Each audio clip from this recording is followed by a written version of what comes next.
Do you want to be in control of your career life? Do you want to make the most of your job and your skills and live a rewarding, fulfilling, and progressive career life?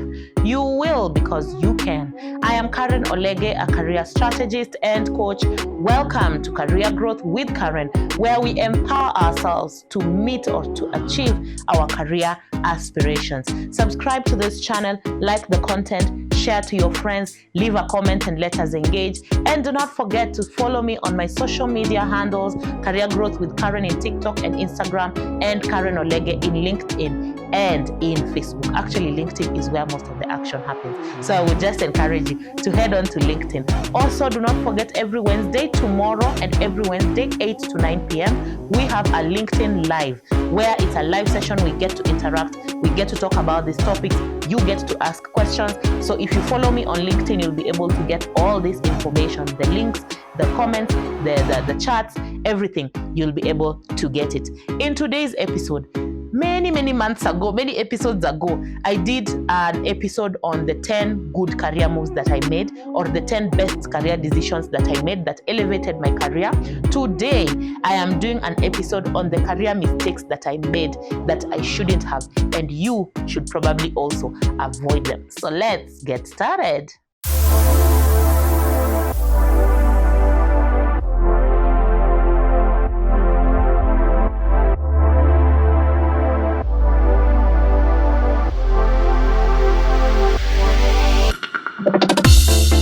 This is Career Growth with Karen. So as I have mentioned, guys, I am talking about the mistakes that I made in my career earlier on.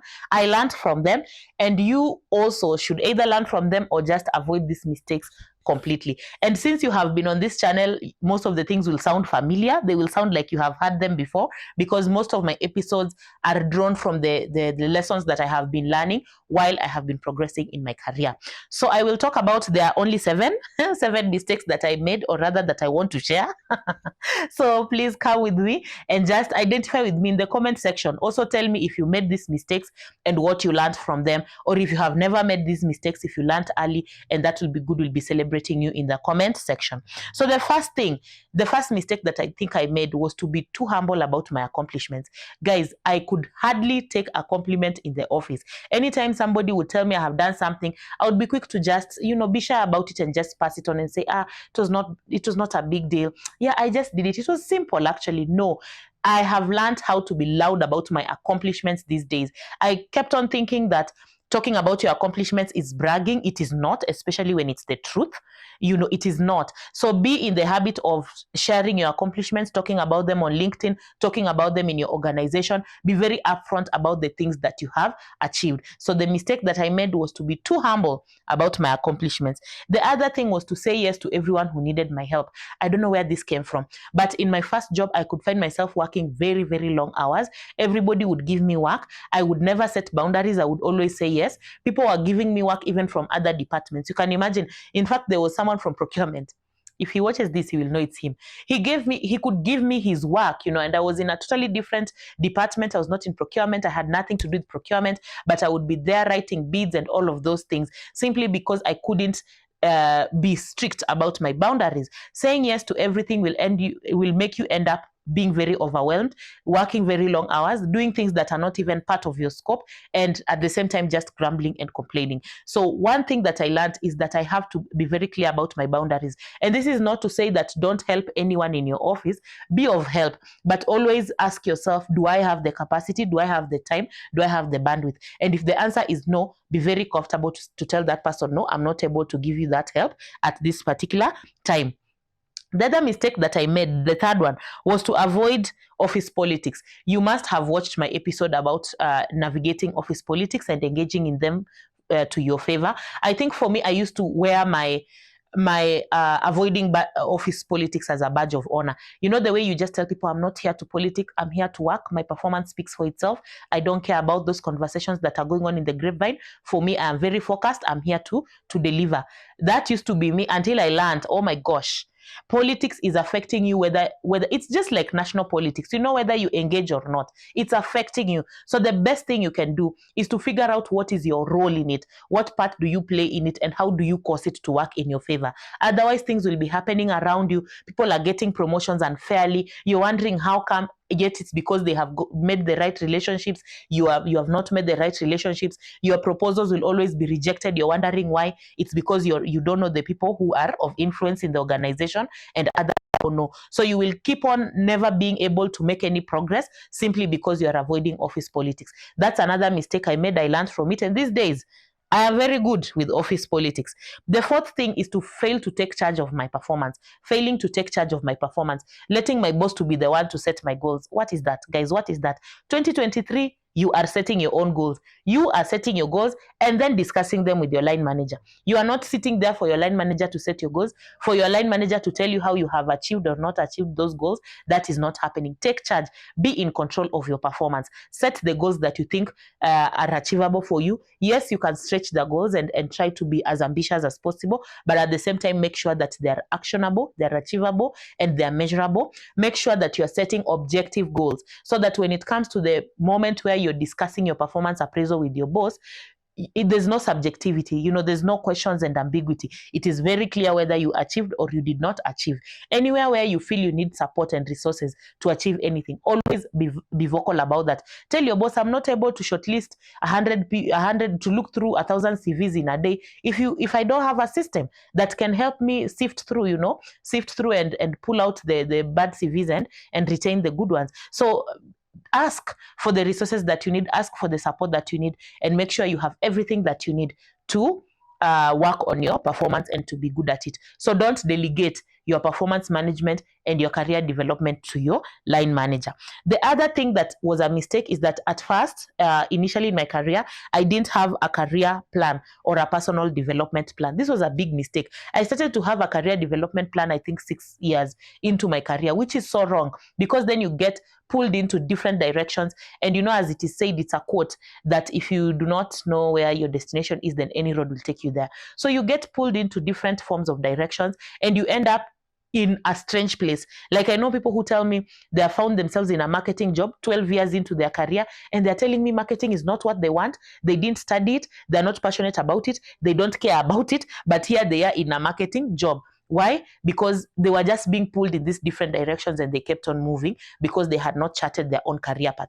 Also, charting your own career path helps you to grow so that you're able to tell yourself, okay, right now I'm a HR officer. Where do I want to be in 2 years? Where do I want to be in 5 years? How about 7 years? And you can start to prepare yourself. If it is learning, if it is a certification, if it is mentorship, you will start setting yourself towards that path. And by the end of that duration of time, you shall have achieved. You don't want to be the kind of a person who has worked 15 years. You are in the same place, the same level. Now you're complaining to everyone simply because you did not have your own career plan or personal development plan.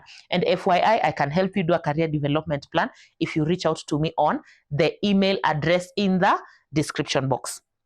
The other mistake that I made was putting my career ahead of my life and ahead of my health.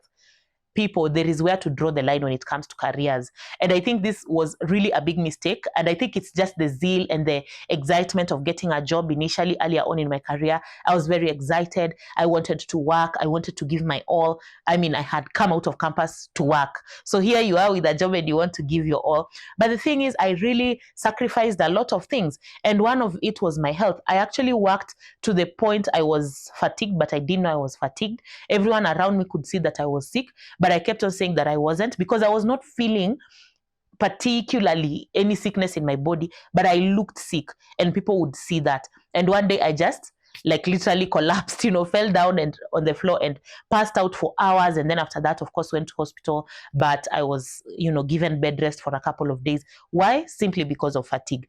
Putting your career ahead of your life is the biggest mistake you can do. Remember, you need to be healthy mentally, physically, and in all manner of ways. You need to be healthy for you to keep on showing up in that job. So where you feel that your health is being impacted, please take a step back.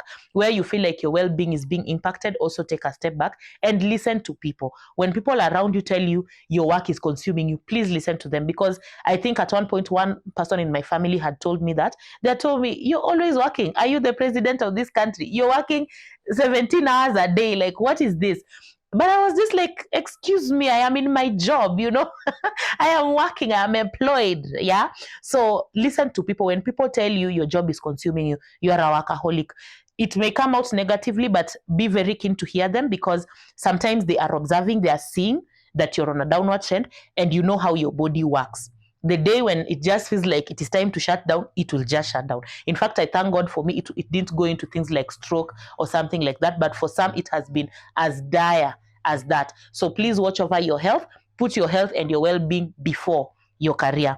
The other mistake that I made, which is number 6, is putting my career ahead of my life and my health. So guys, I know sometimes you get excited about being employed and you're just there, you're working. For me, I think my first job, I really gave in too many hours. I was working very long hours, not because I was being asked to work that many long hours, but I was just excited about my job, and I was very happy that I'm finally employed, and I was giving in too much time, until one day I just couldn't do it health-wise. Yeah, I just couldn't sustain it health-wise. So I would like to encourage you, first of all, do not think about your health first before your career. Take those leave days. There are people who pile up leave days. You have 50 leave days by the end of the year, 60. Oh my goodness. Like, I don't even know what to tell you. You need to arrange your leave. You need to take leave, and don't just take leave when you have a family function. Maybe when somebody is getting married in your family, when things are happening in your family, that's when you take leave. Because in such moments, you don't actually rest. You are away from work, but you're doing other things that are really keeping you busy. So be in the habit of sometimes just taking leave. Take your two weeks off. That's 10 days. Take your 10 days off. And in that 10 days, that is not the time to be attending weddings and to be doing other things in your family. That is just your rest time. Prioritize your rest in your job, and remember that you need to stay healthy for you to show up in that job. So do not be in the same mistake that I made. I think right now I really take frequently, I used to take a lot of leave. Now heading on into my career, and after learning this lesson, I could take lots of leave. I could take advantage of my leave days. I would take advantage of the public holidays and extend them still using leave, and end up with 1 week rest. Every other quarter I'm resting. So take care of your health and put your personal health and your well-being before your career. The last mistake that I made was to fail to have a career mentor or a coach. Guys, I think I have spoken about this in a number of my previous episodes. Please, you need a coach. You need a mentor. And these people, well, there are some that are paid for, that they could be expensive or not, based on how you look at it. But there's also just you getting a mentor, a friend who can guide you through, somebody who you can open up to regarding your career, the decisions that you're taking, the thoughts that you have, and they can actually help you to walk this journey. So do not walk alone in the journey of your career. Please have a mentor, have people that you're working with, and it doesn't have to be, if you're my mentor today, you're going to be my mentor until when I'm 60 years old. No, it can be that I'm being mentored this year by this somebody, and next year I can be mentored by someone else. So don't make that mentor-mentee relationship a very overwhelming one. Just find somebody who you can always bounce your ideas, your career growth ideas to, and they can also help you navigate this career space. Ladies and gentlemen, that brings me to the end of this episode. Please interact with me in the comment section. Let me know, what are some bad decisions that you made, or some bad moves that you made in your career that, looking back, you're like, I should have corrected that one. Please let us learn from each other in the comment section. Remember to subscribe. Please check that subscribe button.